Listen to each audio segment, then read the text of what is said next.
Jangan takut gagal. Jika boleh diibaratkan, kegagalan dan kesuksesan ibarat dua sisi mata uang yang saling melengkapi.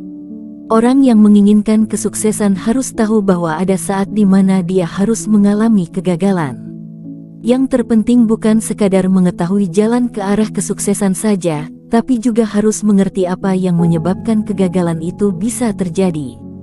Bukan meratapi mengapa kegagalan bisa terjadi, akan tetapi berpikir bagaimana mengatasi dan mengantisipasinya. Untuk itulah, sebuah perencanaan dan perumusan sasaran atau tujuan sangat penting dilakukan. Membuat dan merumuskan tujuan berarti kita menentukan arah yang jelas, hendak kemana kita membawa hidup kita. Membuat perencanaan berarti menulis kegagalan di atas kertas. Kegagalan bisa terjadi karena kita tidak bisa mengantisipasi kegagalan-kegagalan kecil yang kita alami. Menarik apa yang dikatakan oleh Valentino Dinci dalam bukunya yang berjudul Jangan Mau Seumur Hidup Jadi Orang Gajian, ada banyak cara menjadi sukses. Berani sukses harus berani gagal. Ada banyak pembahasan tentang tips menghadapi kesuksesan. Tetapi bagi kami sama pentingnya, menyiapkan sejumlah hal untuk menghadapi kegagalan. Sekarang, yang menjadi pertanyaan kita adalah, apa yang harus kita lakukan saat masalah dan kegagalan datang menghimpit? Tindakan apa yang harus kita lakukan agar kegagalan tidak menghalangi ikhtiar kita mewujudkan asa? Untuk menjawab kedua pertanyaan di atas, setidaknya ada 4 hal yang bisa dilakukan agar kita dapat menerima kegagalan sebagai bagian dari kesuksesan. Pertama, ukurannya bangkit lagi. Jangan pernah mengukur seseorang dengan menghitung berapa kali dia terjatuh, tapi ukurlah dia dengan berapa kali dia sanggup untuk bangkit kembali dari kegagalan. Seseorang yang mampu bangkit setelah terjatuh, maka dia akan menjadi pribadi yang tidak putus asa. Orang yang sebenarnya gagal adalah mereka yang malas untuk mengulangi dan mencari jalan yang baru untuk menemukan tujuannya kembali. Sebab, resep kesuksesan diantaranya adalah mengulang-ulang sukses kecil berkali-kali sehingga menjadi sebuah kesuksesan besar. Juga mengambil hikmah dan memperbaiki semua kegagalannya untuk tindakan-tindakan selanjutnya yang lebih baik lagi. Kedua, harus punya kesabaran. Kesabaran akan membuat seseorang bisa bertahan di tengah kesulitan dan tekanan hidup. Kesabaran juga akan membuat seseorang dapat mempertahankan prinsip yang diyakininya.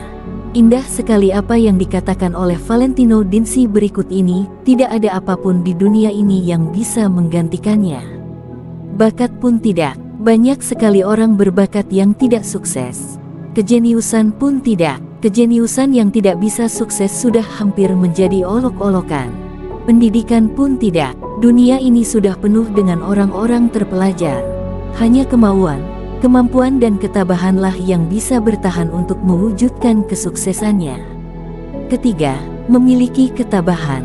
Orang yang berhasil melewati kegagalan adalah yang memiliki ketabahan dan ketegaran dalam menghadapi dan menerima segala hal yang tidak menyenangkannya. Orang yang tabah tidak akan pernah merasa kecewa saat kesulitan datang menghampirinya. Orang yang tabah adalah orang yang selalu berpikir, yang ada masih lebih baik, yang diraih, seberapapun dan apapun yang didapat harus tetap disyukuri. Ketabahan akan menjadikan seseorang tegar menghadapi goncangan-goncangan hidup. Ketabahan akan membuat seseorang mampu bertahan di tengah-tengah kesulitan hidup yang sedang dihadapinya. Ketabahan akan membuat seseorang memiliki semangat dan kemampuan untuk bangkit dari keterpurukan. Keempat, memandang segala hal dari sisi yang positif. Terkadang apa yang kita pandang baik belum tentu baik menurut pandangan Tuhan. Terkadang sesuatu yang sering kita pandang sebagai keburukan ternyata justru kebaikan untuk kita menurut pandangannya. Biar bagaimanapun, Tuhanlah yang Maha mengetahui akan apa-apa yang terbaik untuk diri kita. Jadi, pandanglah apapun yang kita alami saat ini sebagai kebaikan. Pandanglah dengan sudut pandang yang positif, dan yakinlah bahwa Tuhan hanya akan memberikan yang terbaik untuk kita. Kitalah yang seharusnya selalu berprasangka baik kepada Tuhan, bahwa Dia akan memberikan apa-apa yang kita minta. Andaikan saja saat ini kita belum mendapatkan apa yang kita inginkan, dan kita merasa kecewa karenanya, maka bersabarlah. mungkin sudah mempersiapkan kesuksesan yang lebih besar lagi untuk kita dan akan diberikannya kepada kita esok hari atau pada saat yang tepat menurut pandangan Tuhan. Maka dari itu, pandailah dalam menata diri dan hati. Bukankah Tuhan akan selalu ada bersama dengan prasangka hamba-Nya? Bukankah Tuhan sudah berjanji akan mengabulkan setiap doa dan permohonan kita? Jadi, untuk apa kita membuang-buang waktu hanya untuk menyesali kegagalan yang telah terjadi? Ingat, yang perlu kita lakukan saat ini bukan menyesali dan meratapi kegagalan, tapi segera mengatur dan menyusun langkah-langkah baru yang lebih baik. Kita harus berani menerima kegagalan, karena kegagalan adalah upaya Tuhan untuk melatih mental kita menjadi pribadi yang tahan banting. Terimalah kegagalan, kenali sebab-sebabnya, dan sikapi kegagalan dengan cara-cara positif. Kita diciptakan bukan untuk menjadi pecundang, tapi kita diciptakan untuk menjadi pemenang. Segala hal yang terjadi di dunia ini tidak bisa lepas dari hukum sebab dan akibat. Sebab kesuksesan adalah kerja keras, disiplin, tanggung jawab, pantang menyerah, berani bermimpi dan bercita-cita besar, optimistis dan cerdas membaca peluang. Demikian juga dengan kegagalan, yang juga disebabkan karena tiadanya rasa percaya diri, kurang tanggung jawab, tidak memiliki impian dan cita-cita besar, tidak memiliki semangat, mudah putus asa, sering mengeluh, dan mudah menyerah. Jika kesuksesan disebabkan karena membiasakan diri dengan hal-hal yang positif, maka kegagalan lebih disebabkan karena kebiasaan diri yang negatif. Johannes Lim di dalam bukunya yang berjudul Metode Sukses Pribadi dalam Studi, Karir, dan Bisnis menyatakan bahwa ada beberapa hal yang bisa diindikasikan sebagai penyebab kegagalan.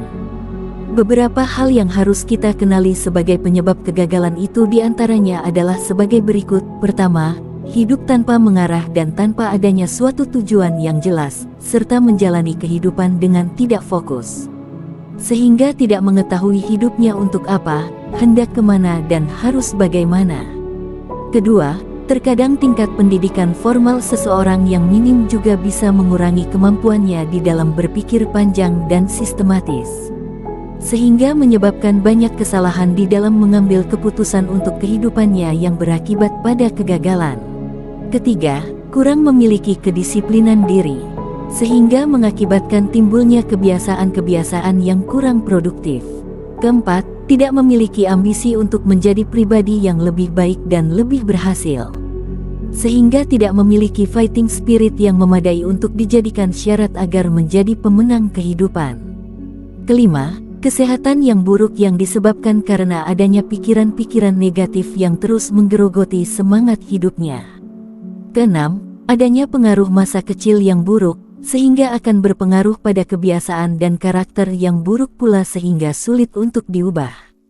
Ketujuh, tidak memiliki persistensi atau ketekunan diri di dalam melakukan segala sesuatu, sehingga membuat dirinya mudah menyerah pada keadaan dan berputus asa ketika kesulitan dan badai kehidupan datang menghampiri, yang membuat dirinya cenderung akan langsung berhenti berusaha. 8. Memiliki kebiasaan-kebiasaan yang negatif, seperti pemalas, penghayal, pelin-pelan, suka mencemooh dan lain sebagainya. 9. Tidak bisa mengontrol emosi dirinya, sehingga menjadikan dirinya sebagai pribadi yang labil dan mudah terprovokasi terhadap setiap keadaan yang ada di sekitarnya. 10. Memiliki hasrat yang tinggi untuk dapat mencapai dan mendapatkan sesuatu, akan tetapi tidak disertai dengan adanya usaha dan juga pengorbanan untuk meraihnya, sehingga terkesan sebagai sosok yang pandai berkhayal akan tetapi tidak memiliki kemampuan untuk mewujudkannya, sehingga ia lebih condong dinamai sebagai seorang yang utopis. 11. Tidak memiliki kemampuan untuk dapat mengambil suatu keputusan akan nasib diri dan kehidupannya dengan cepat dan tegas, sekalipun semua fakta yang diperlukan telah tersedia dan berada di depan mata. Hal ini akan banyak merugikan diri sendiri karena tidak bisa mengambil peluang yang sebenarnya sudah jelas ada di depannya, dan justru menjadikan peluang yang ada sebagai kendala, bukan sebagai momentum untuk melakukan tindakan dan kerja-kerja besar. 12. Adanya ketakutan yang dipeliharanya secara terus-menerus di dalam dirinya secara berlebihan. Misalnya, kemiskinan, kritikan, adanya penyakit, kehilangan cinta, kehilangan kemerdekaan diri, dan lain-lain. Sehingga akan berdampak pada perilakunya yang dinilai tidak realistis, kekanak-kanakan dan cenderung aneh. 13. Bisa jadi kegagalan terjadi karena kita telah salah memilih pasangan hidup, sehingga pasangan menjadi penghambat yang mengecilkan hati dan membuyarkan sasaran hidup yang telah kita programkan. 14. Selalu berhati-hati, sehingga terkesan lambat dan bertele-tele. Hal ini akan membuat kita tertinggal jauh dengan para pesaing kita dalam kompetisi di kehidupan nyata ini. 15. Bisa jadi kegagalan terjadi karena kita kurang hati-hati dan terkesan ceroboh di dalam memilih tujuan, membuat perencanaan, mengambil keputusan, dan menentukan suatu tindakan. Sehingga berakibat pada penyesalan di kemudian hari.